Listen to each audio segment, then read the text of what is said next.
aquele filho espiritual que ainda é bebê e não pode comer uma comida sólida. Como o autor de Hebreus ali fala, né? Que ainda tem que tomar leitinho, porque ainda não tem maturidade.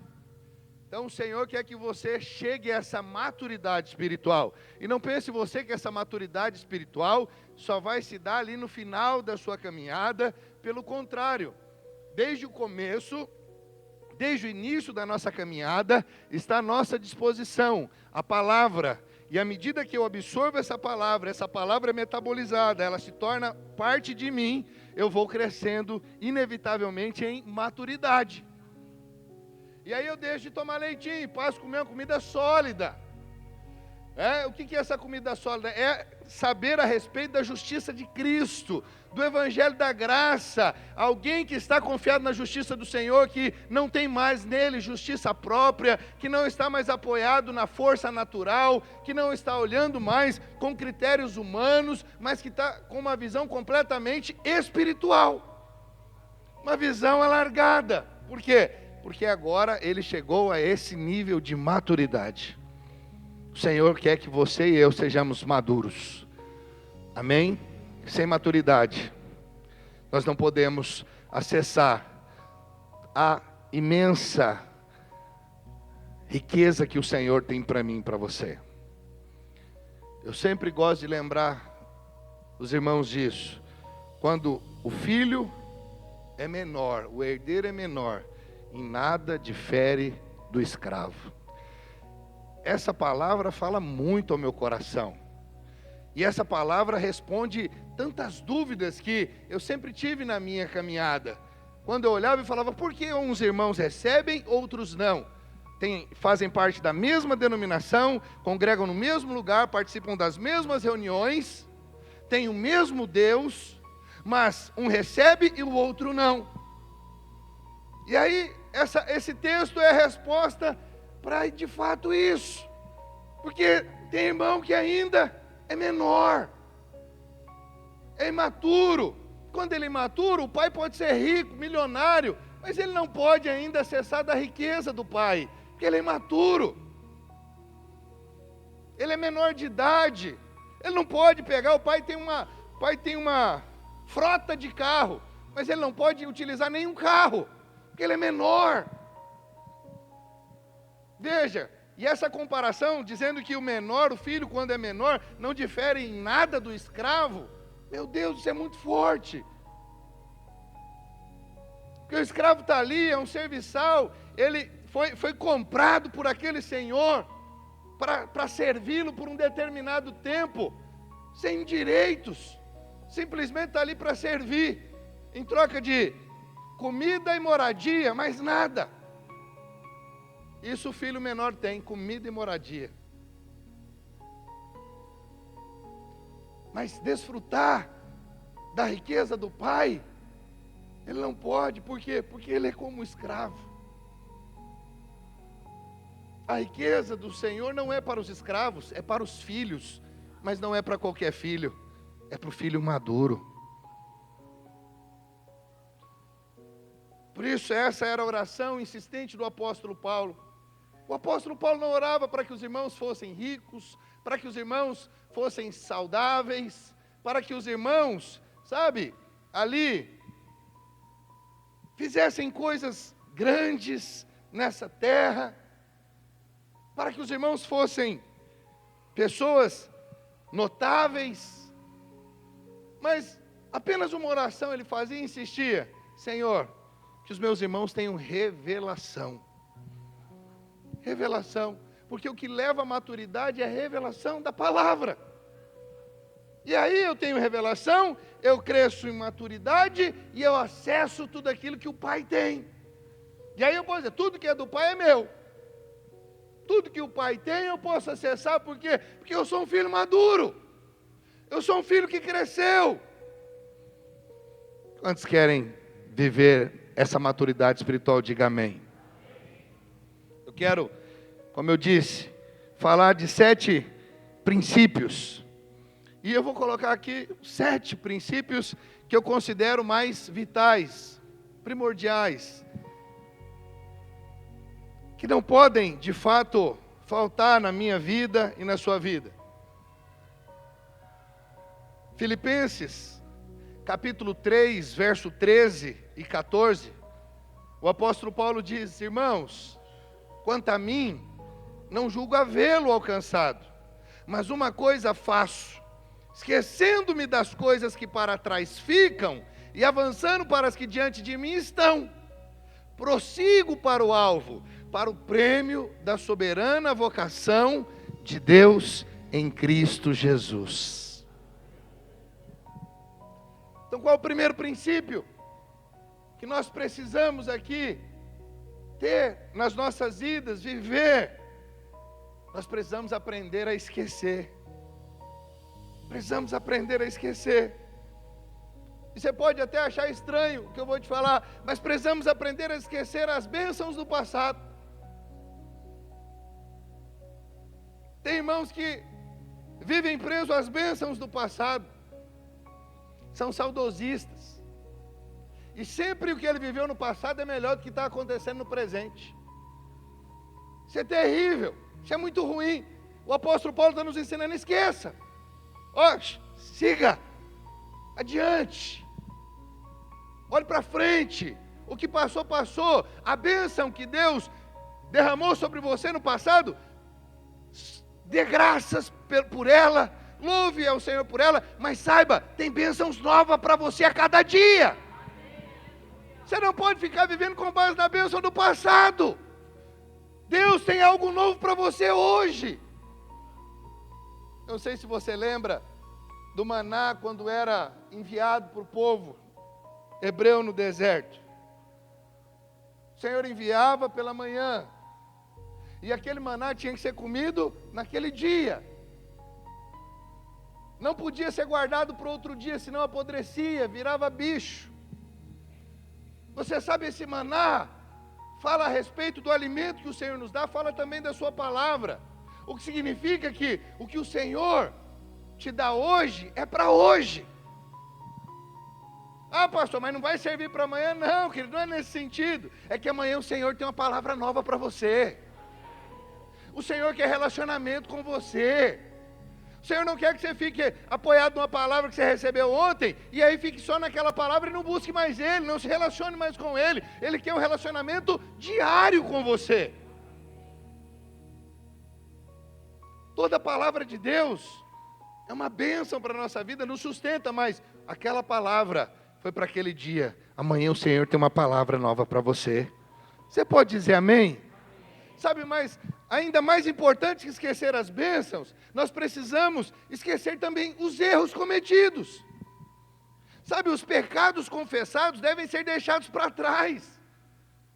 Tem irmãos que ficam presos nos seus erros. E aí eles ficam debaixo de acusação do inimigo constantemente. Eles ficam com a vida deles presa no passado da acusação, lembrando dos erros, das falhas. Preste atenção, lá em Isaías capítulo 43, nós lemos que o Senhor mesmo apaga nossas transgressões, e Ele não se lembra mais de nossos pecados. O Senhor não quer que você viva consciente do seu erro, o Senhor quer que você viva consciente do seu perdão, que você foi perdoado, que você foi justificado. Ficar ali consciente do seu erro não te faz melhorar. Pelo contrário, o erro ganha mais força contra você. O pecado, quando você está consciente dele, ele se torna mais forte. Mas quando você se esquece do pecado, que você já confessou e que já foi perdoado, você tem provisão para seguir em frente, para não ficar paralisado.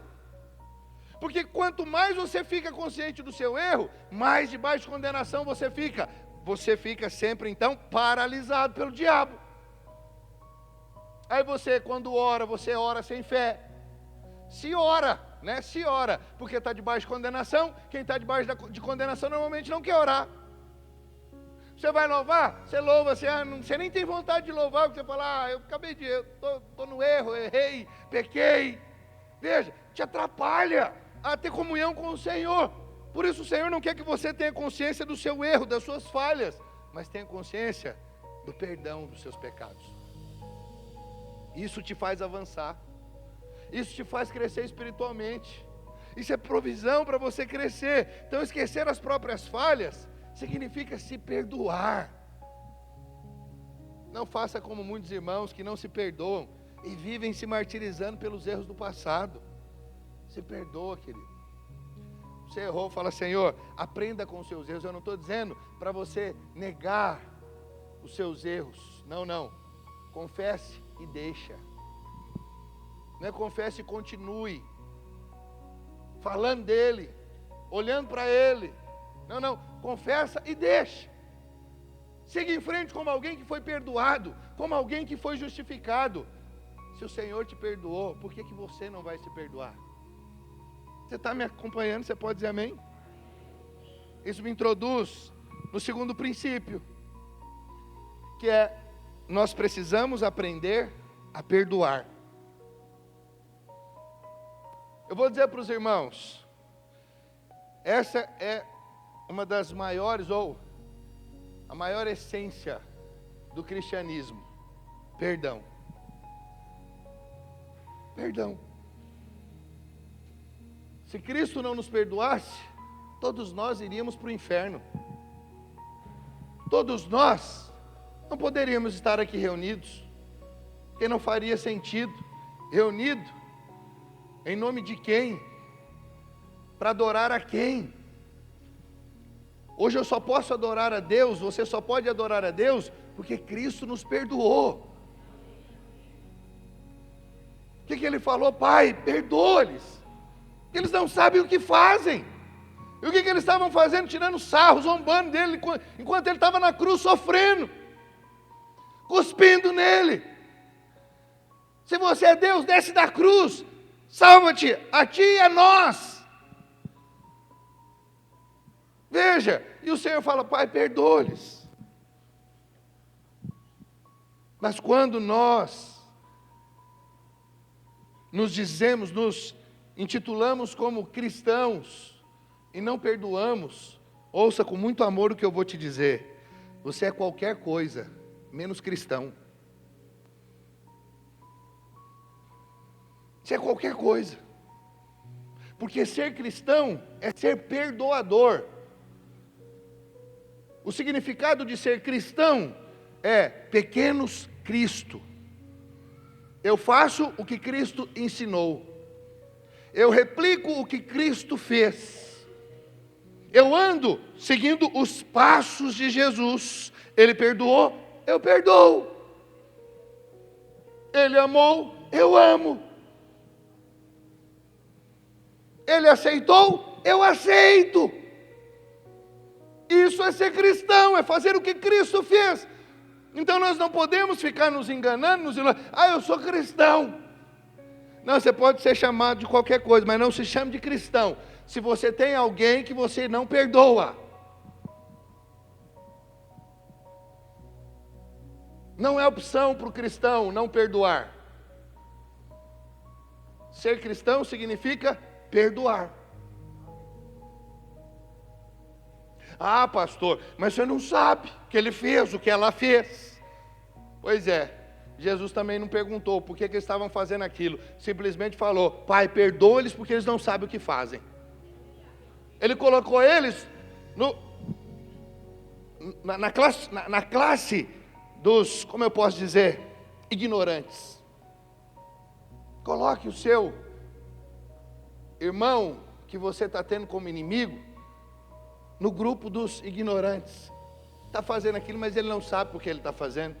Está sendo usado pelo diabo, está sendo usado pelo inimigo, endoidou, qualquer coisa, está estressado, teve um dia mal, deu benefício da dúvida para essa pessoa, mas perdoe. Por quê? Porque é assim que é o cristianismo. Isso é ser cristão.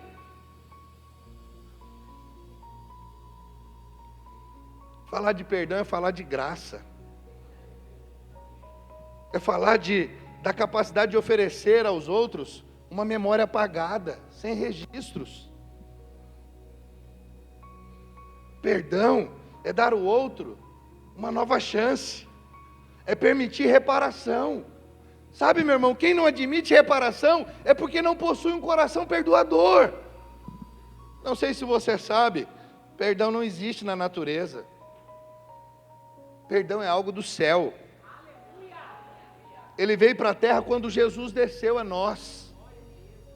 Então preste atenção, somente um povo celestial é capaz de liberar perdão. Deixa eu te contar com muito amor.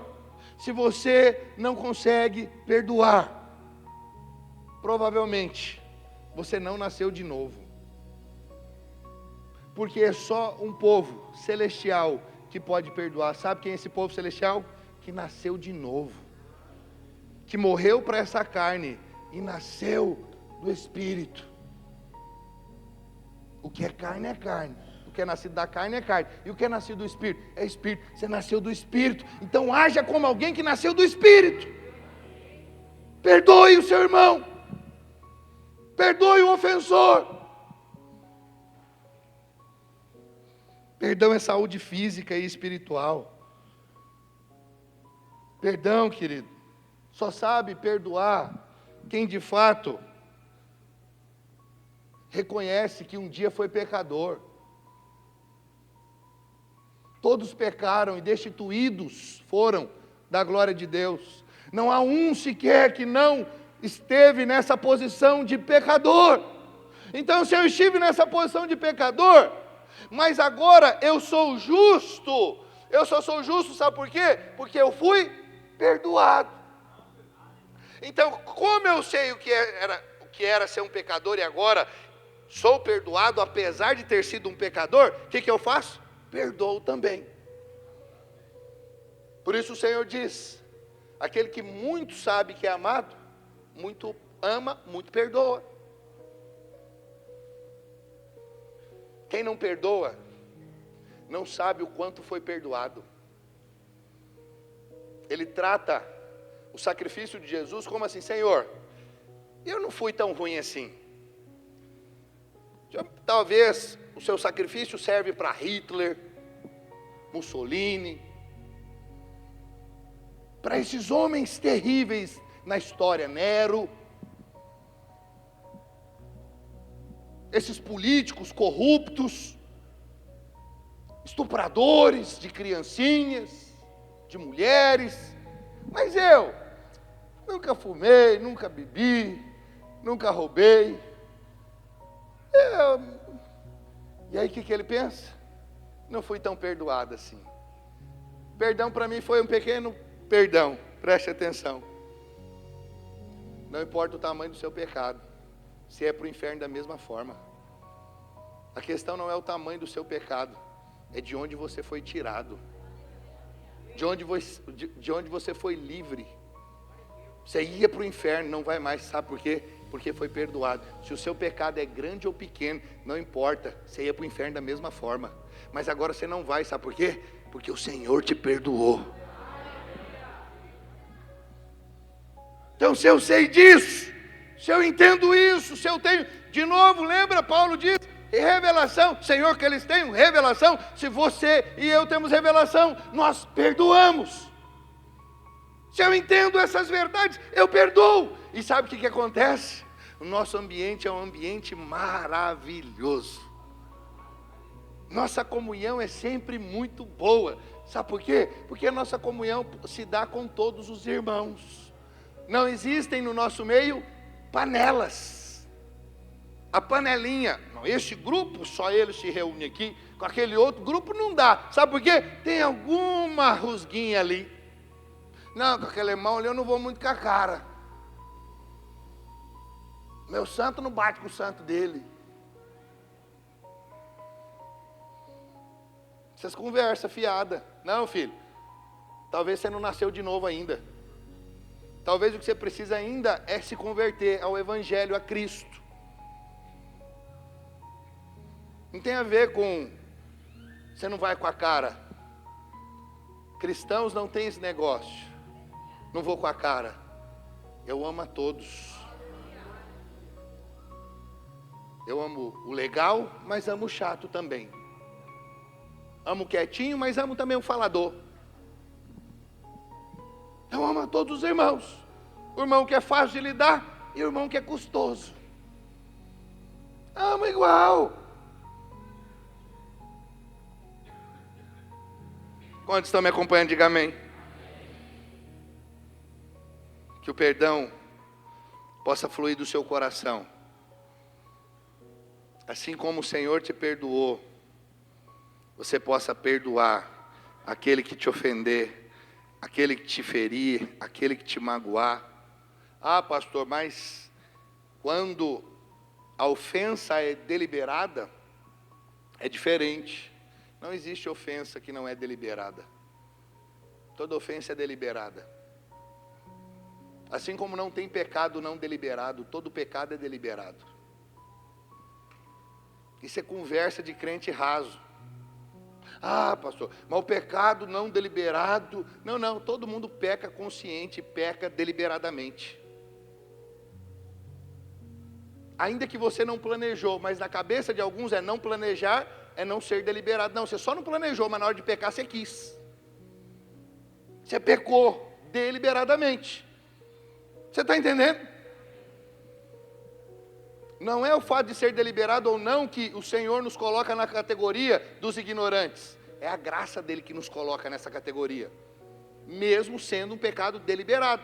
Nós pecamos deliberadamente, mas ainda assim nós somos perdoados.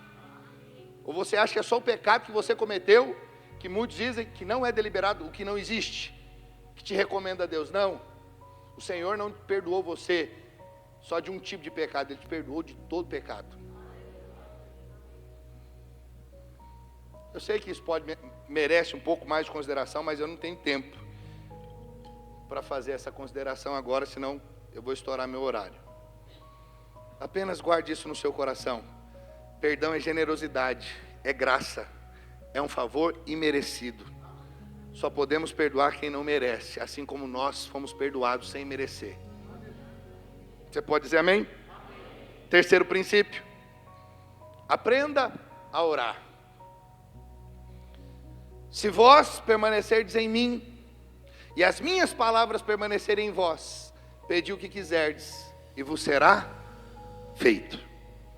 Palavras do Senhor em João 15, o Evangelho de João. O que o Senhor está dizendo? Se nós permanecermos nele, e as palavras dele permanecerem em nós, nós vamos pedir o que nós quisermos, e nos será concedido. Às vezes a oração tem sido negligenciada por muitos cristãos. E alguns têm dito que não oram mais porque estão na graça. E eu digo, eles não entenderam a graça. Ele tomou a graça de maneira equivocada. A graça nos leva a orar mais. A graça nos leva a jejuar mais. A graça nos leva a nos consagrar mais. A graça nos leva a amar mais. A graça nos leva a perdoar mais. A graça nos leva a viver uma vida intensa em Cristo. Então, eu posso dizer para você que a maior característica, não sei se essa é a palavra correta, mas a maior marca de alguém que teve revelação da graça é a oração na vida desse alguém. Quem ora é porque entendeu a graça. Porque quem está na graça sabe que o que pedir vai receber. Por quê? Porque não tem a ver com ele, tem a ver com o que Cristo fez na cruz. Então, se eu entendi a graça, apesar de mim, eu falo, Pai, me abençoa, Pai, eu preciso, Senhor, preciso da cura, Senhor, eu preciso do milagre, Senhor, eu preciso do emprego. Veja, eu vou orar com a certeza de que o Senhor vai me dar, sabe por quê? Porque eu não mereço, mas é pela graça que eu recebo. Não tem a ver com o meu comportamento. Eu posso me comportar bem, eu posso fazer tudo da maneira correta, eu posso estar alinhado com o Senhor, mas se eu orar ao Senhor, confiado no que eu estou fazendo, o céu fecha. O céu não libera. Mas se eu orar, apesar de ter feito tudo certo, mas confiado na cruz, na justiça de Cristo, naquilo que Ele fez, na graça, o céu se abre e a bênção é liberada. Então não tem a ver com o meu e o seu comportamento. Tem a ver com a nossa fé no comportamento, na justiça de Cristo. Os irmãos estão entendendo, amém? Então veja, o sinal que eu estou na graça é que eu oro. Isso fala de fato que eu estou na graça. E veja, a palavra de Deus fala tanto a respeito de oração, eu poderia aqui ler tantos textos a respeito da importância da oração. E todas as vezes o Senhor está falando, ó, ora a mim, eu vou fazer, pede, eu vou te dar. Tudo isso é o quê? É graça, é a bondade do Senhor. Jeremias 29:12, então me invocareis, passareis a orar a mim, e eu vos ouvirei. Você vai orar ao Senhor, Ele está dizendo, eu vou te ouvir. Se eu sei que o Senhor vai me ouvir, por que eu não vou orar? É agora que eu vou orar, porque Ele me ouve. Eu fui justificado, eu fui perdoado, eu sou filho. Eu posso entrar hoje no Santo dos Santos, eu posso estar na presença do Senhor, sem medo. Paulo, na carta aos Tessalonicenses, capítulo 5, verso 17, diz, orai sem cessar. O Senhor, no Evangelho de Mateus, capítulo 7, verso 7 e 8, diz, pedi e dar-se-vos-á, buscai e achareis, batei e abrir-se-vos-á, pois todo o que pede, recebe. O que busca, encontra. E a quem bate, abrir-se-lhe-á. Pede, filho. Pede que você vai receber. Pede, ora. Tem uma vida de oração. Efésios, capítulo 6, verso 18, olha o que Paulo diz, com toda oração e súplica, orando em todo tempo no Espírito, e para isto vigiando com toda perseverança e súplica por todos os santos. Com toda oração e súplica, orando em todo tempo no Espírito. Ô meu irmão, nós precisamos viver esses últimos dias com uma vida de oração e petições a Deus. Eu quero lembrar você das 5 virgens prudentes. Sabe qual era a maior marca das 5 virgens prudentes? Por causa do enchimento do Espírito, elas oravam, elas vigiavam. Sabe, em resumo, em suma, quem vai ser o vencedor? O que ora e vigia. O que ora e vigia. E sabe por que eu faço essa afirmação sempre? Que eu digo, infelizmente, a maioria dos cristãos não oram, porque a maioria não vai reinar.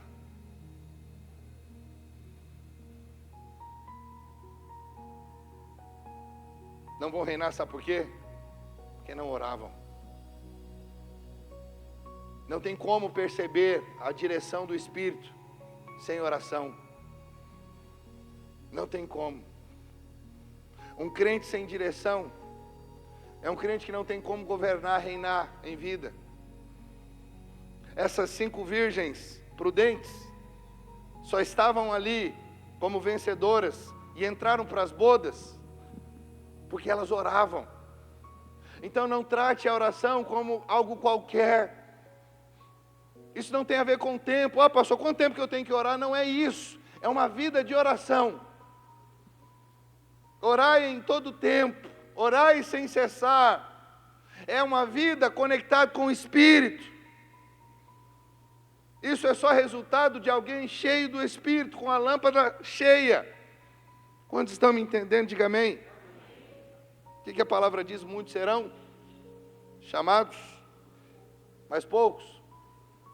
Eu sei que existe um ensino errado, dizendo que esses poucos escolhidos são salvos, e os muitos chamados vão para o inferno. Mas não é isso que o texto está dizendo, não é a respeito disso que ele está falando. Quando fala muitos são chamados, poucos escolhidos, está se referindo aos vencedores. O Senhor chamou todos para serem vencedores, mas de fato, não serão todos os vencedores. Porque não são todos que estão orando e vigiando, não são todos que estão perseverando na vontade do seu Senhor. Os irmãos estão entendendo? só você ser sincero e olhar para você. Não para gerar condenação, mas você tem orado? Simples. Você tem uma vida de oração? Só responde para você. Se você não tem, comece a ter.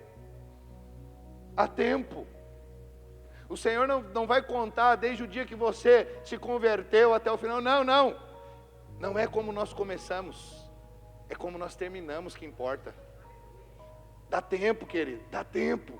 Nunca é tarde. Ah, não tem essa vida de oração. Comece hoje. Comece a ter essa vida de oração porque ela é importante. Diz respeito àqueles que vão governar, àqueles que vão reinar com Cristo. Não só no milênio, mas aqui hoje, nessa terra em vida.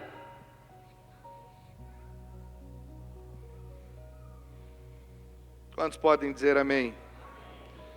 Vamos viver esses últimos dias com uma vida de oração, uma vida de petições a Deus, uma vida realmente ali que o Senhor não é um detalhe na nossa vida, Ele é tudo para nós. Ele é a pessoa mais importante, então com Ele eu vou me relacionar diariamente. Diariamente. Quarto princípio, aprenda a crer. Marcos 11:24 diz que tudo quanto pedirmos em oração, crendo que receberemos, assim será conosco. Então veja, não basta orar, eu preciso orar e crer. Preciso crer. Alguém diz, pastor, a vida do crente é difícil demais. Não, a gente só precisa crer. Orar, o que tem de mais em orar? É conversar. Às vezes você passa horas conversando com a sua amiga, com o seu amigo.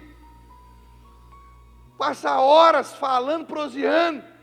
Mas você não quer gastar nem um minuto com o Senhor. Não é difícil. O Senhor não confiou nenhuma missão difícil demais que nós não consigamos cumprir. E o que Ele confiou, o que Ele colocou, o que Ele ali nos deu para fazer, Ele nos deu o Espírito para nos capacitar. Crer é simplesmente dizer sim para a palavra. Simplesmente dizer amém, Senhor. Tudo que a Tua palavra diz, eu creio e eu concordo. Como que eu vou crescer em crer? No crer. Ouvindo. Ouvindo o quê? A palavra pregada. Mas não é qualquer palavra. É a palavra, é o Evangelho, é a palavra da graça. Não é a palavra de condenação. Não é a palavra da lei. Não, não. Essa não gera fé. Essa gera condenação. A lei só traz condenação. O que gera fé no meu e no seu coração é a palavra da graça. É o que o Senhor veio e nos ensinou. É a doutrina dos apóstolos. Isso gera fé. Se eu ouvir uma pregação legalista, o que vai acontecer? Eu vou ser tomado de condenação. Porque diante dessa palavra legalista, eu vou falar, meu Deus, mas eu estou muito longe. Eu estou muito aquém. Quer dizer, eu não posso cumprir isso aqui, eu não posso cumprir aquilo outro. Logo eu estou desqualificado. Mas a palavra da graça não gera isso. Ela gera fé. Porque a palavra da graça, ela não demanda de mim, de você. O que ela fala para nós fazermos, ela faz por nós. O próprio Espírito, o próprio Senhor. O Senhor fala para nós irmos, pregarmos o Evangelho. Mas quem de fato prega? É o Espírito através de nós. O Senhor fala para a gente curar os enfermos. Quem é que pode curar enfermo? Eu não posso. Mas o Senhor cura através de mim. Ele manda, mas Ele mesmo faz. Isso é a graça. Tudo que a lei manda e depende de você. Que a graça manda, ela manda e ela mesma executa. Os irmãos estão entendendo? Por isso quando o apóstolo Paulo faz a analogia da lei e da graça, ele fala do casamento com a lei e o casamento com a graça. O casamento com a lei é complicado, por quê? Porque tudo que a lei manda depende de você. Mas o casamento com a graça, tudo que a graça manda, ela faz no seu lugar.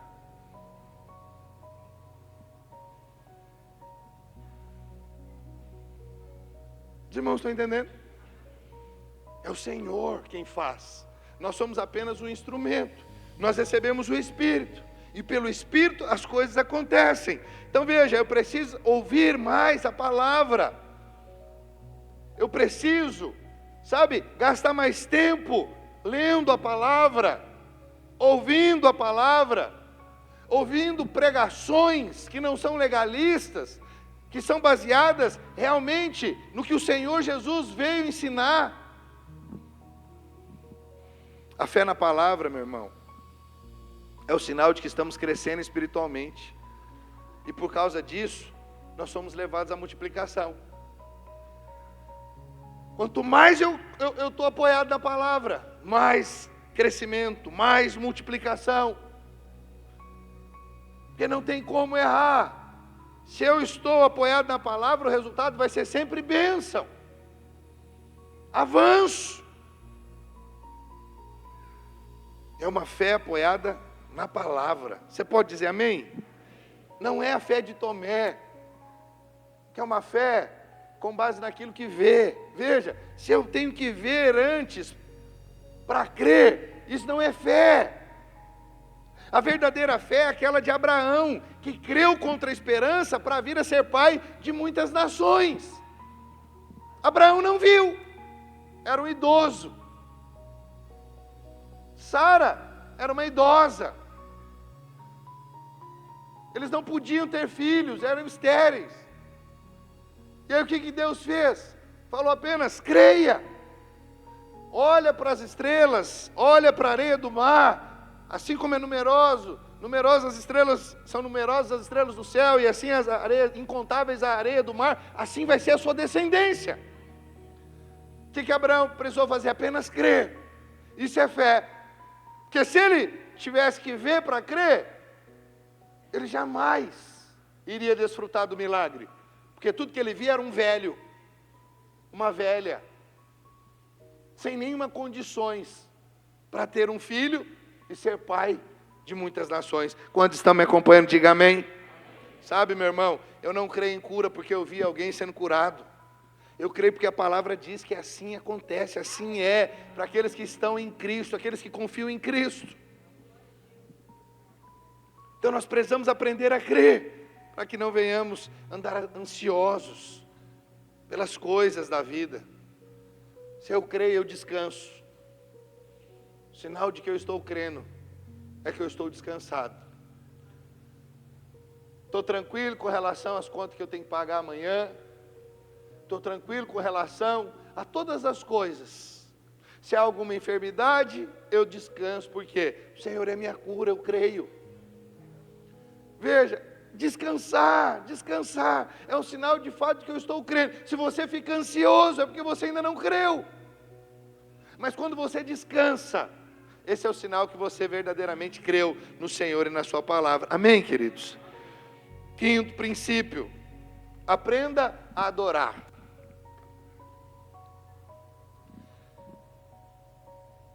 Às vezes nós pensamos que adorar é simplesmente no momento do louvor, você erguer a sua mão, você cantar corinhos bonitos, mas a adoração não está ligada apenas com a minha canção ao Senhor, no momento de culto, mas a minha adoração ao Senhor diz respeito a uma vida, um estilo de vida, todos os dias, apesar de qualquer circunstância, eu o adoro, eu reconheço que Ele é o meu Deus, o Deus da minha salvação.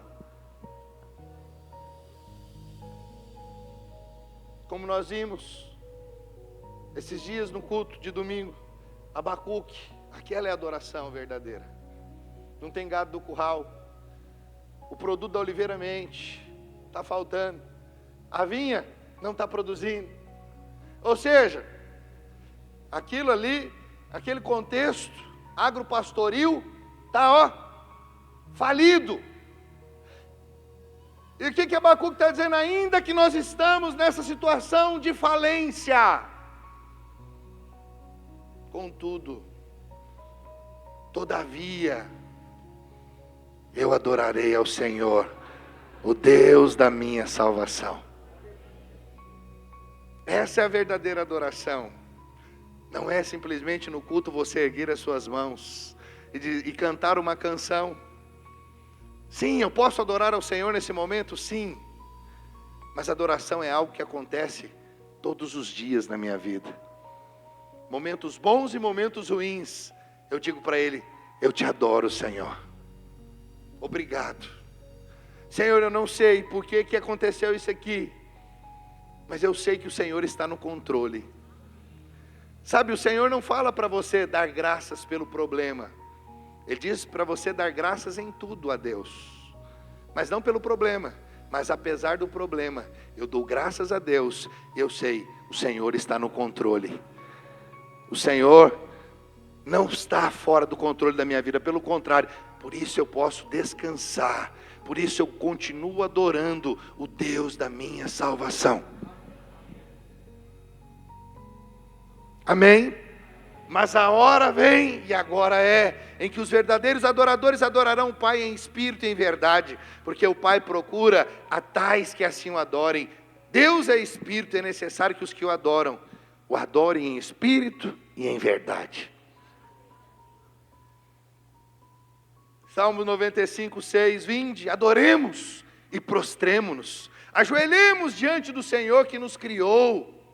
Salmo 29, 2, tributai ao Senhor a glória devida ao seu nome, adorai o Senhor na beleza da santidade. E Apocalipse 4, 11, tu és digno, Senhor e Deus nosso, de receber a glória, a honra e o poder, porque todas as coisas tu criaste, sim, por causa da tua vontade vieram a existir e foram criadas.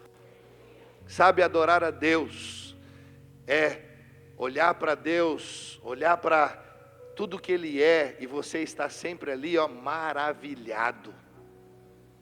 Você não pode olhar para Deus como você olha para qualquer pessoa. Adoração é olhar para Deus e falar assim, não há outro igual, só Ele é, aquele que era, aquele que é, aquele que há de vir, não há outro como Ele, Ele é o meu Deus. Veja, não há outro, não tem como comparar. Esse sim, essa sim é a verdadeira adoração. Você pode dizer amém? Procure, querido, desenvolver fome da presença do Senhor, fome pela presença dEle. Sabe, tenha todos os dias comunhão com Deus, esteja sempre maravilhado com Ele, porque não tem como olhar para Deus e ficar indiferente. Deus é extraordinário.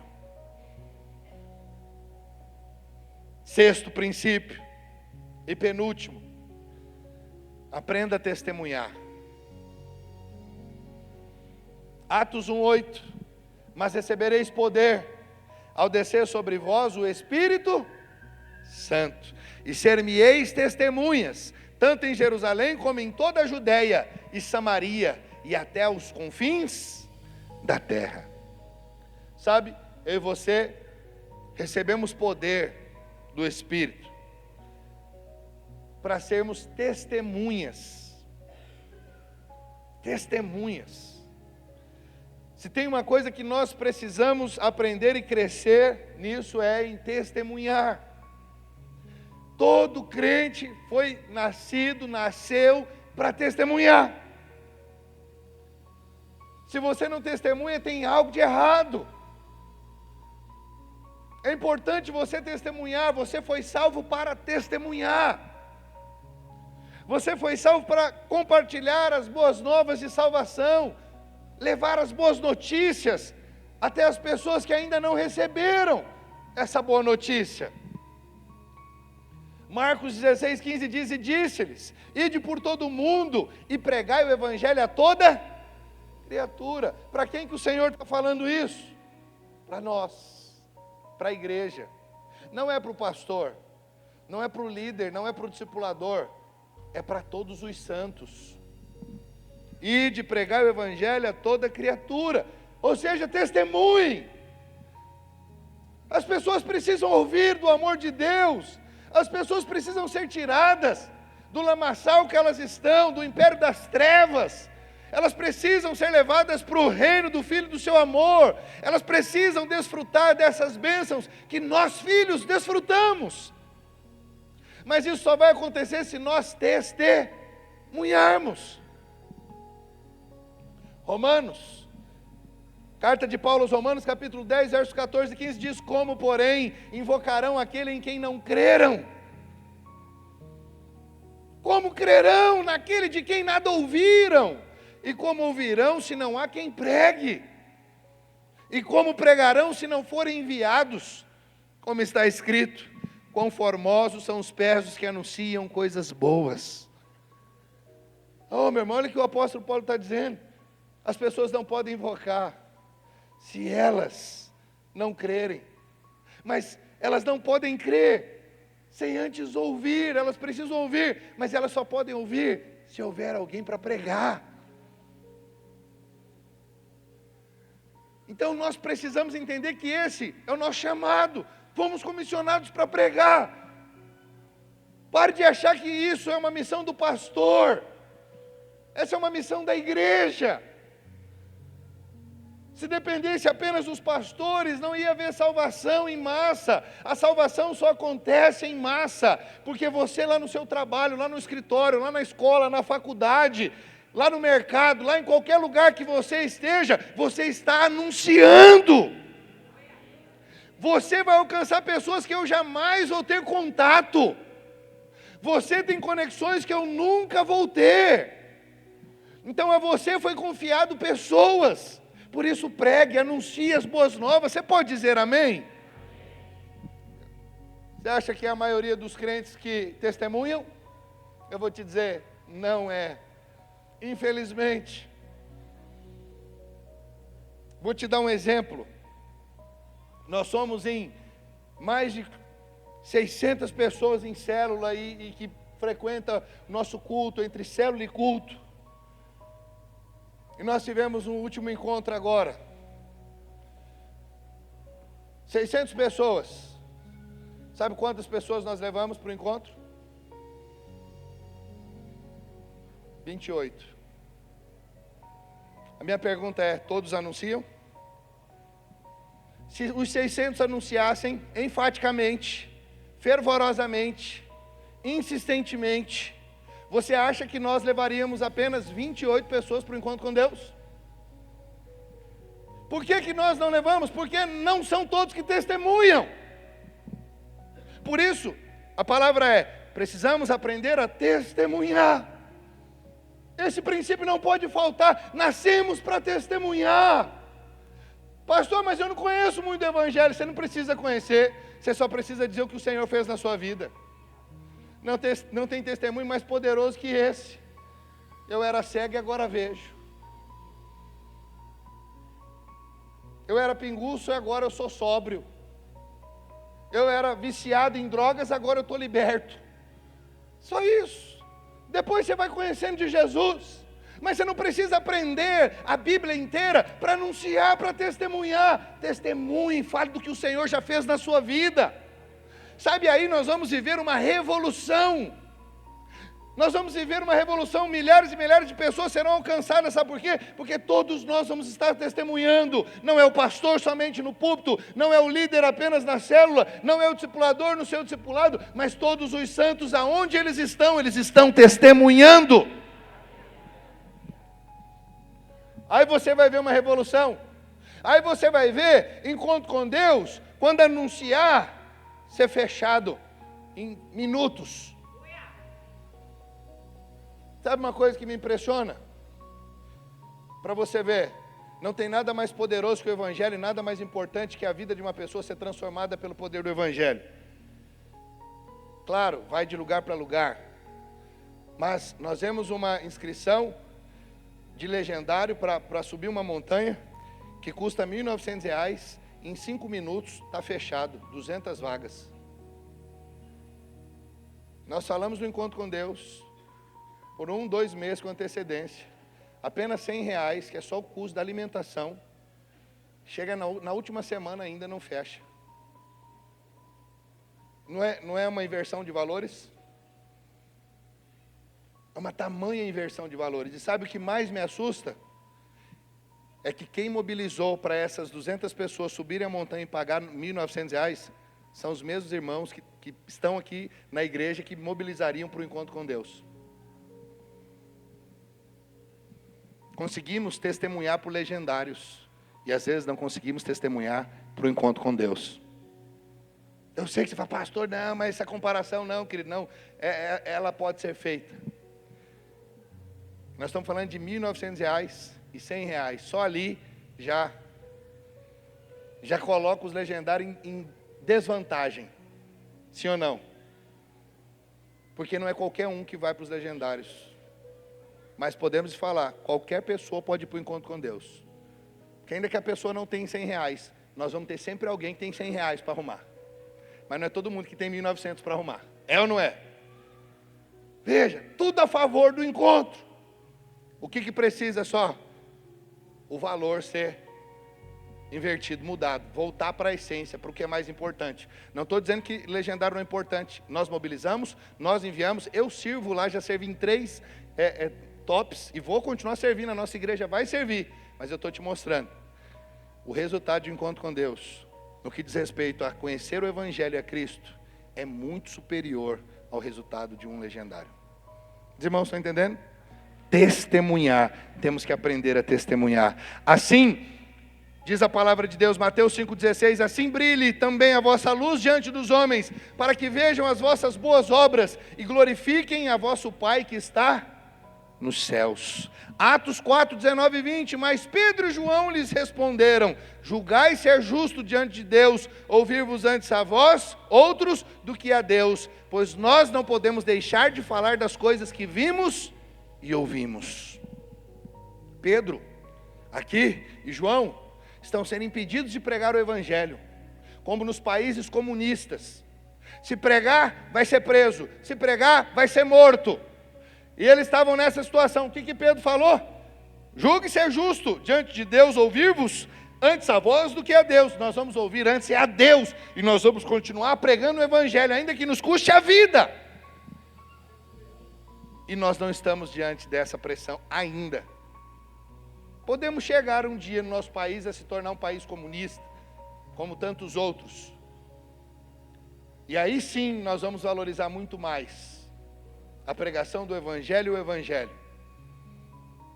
Mas nós não estamos diante disso. Talvez o conforto nos leve a ficar acomodados. Sabe?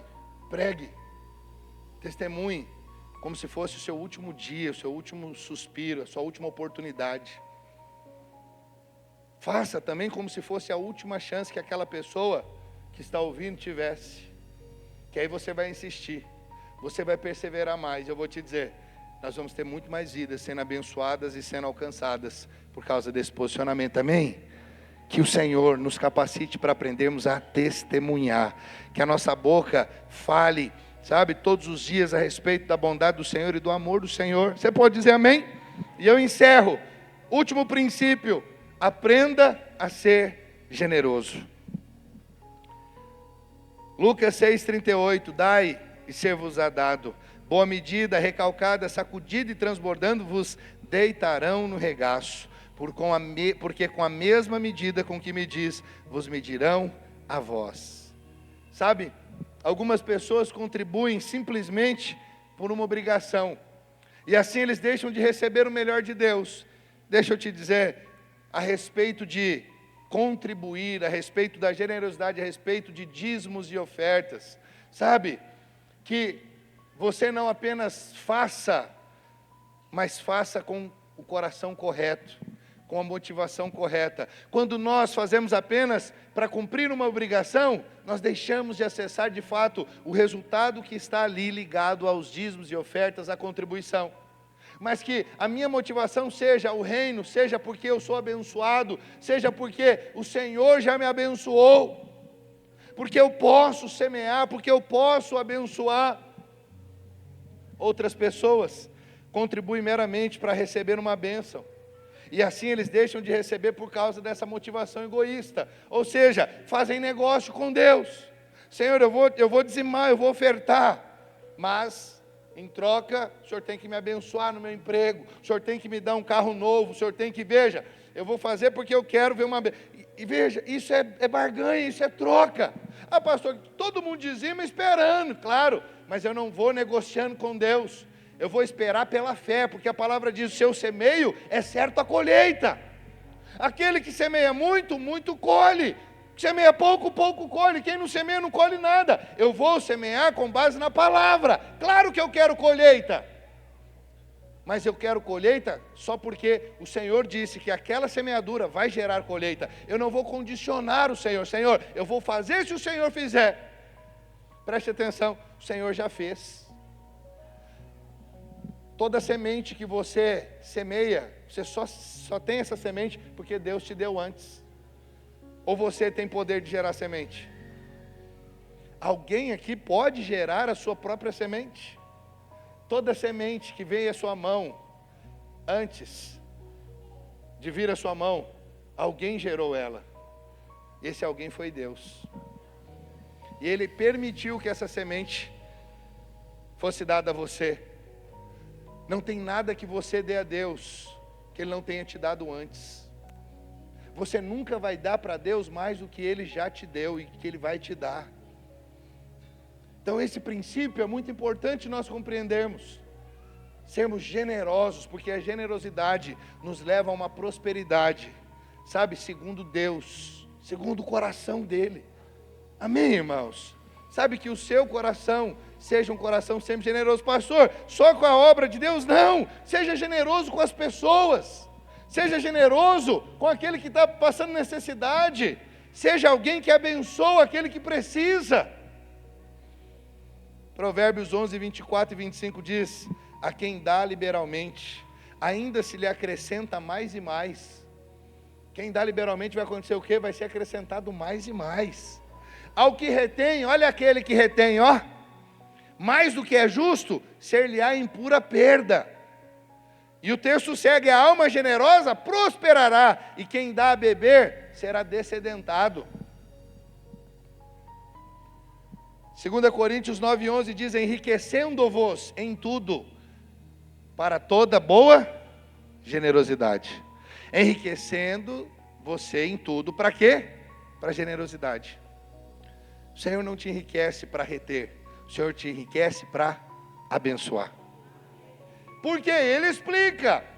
Porque essa generosidade faz que por nosso intermédio sejam tributadas graças a Deus. Deus recebe graças quando eu e você somos generosos. Sabe, ore ao Senhor, peça para Deus revelação a respeito disso. Aquele que é generoso, ele não é generoso em uma área, ele é generoso em todos os lugares. Sempre ele é generoso, resultado, ele sempre prospera. Porque aquele que é generoso, a sua sementeira multiplica-se. Multiplique-se, o Senhor faz com que a sua sementeira sempre esteja ali se multiplicando. Você pode dizer amém? E o seu coração, todos os dias da sua caminhada, seja um coração generoso. Amém, amados? Eu gostaria que você se colocasse em pé.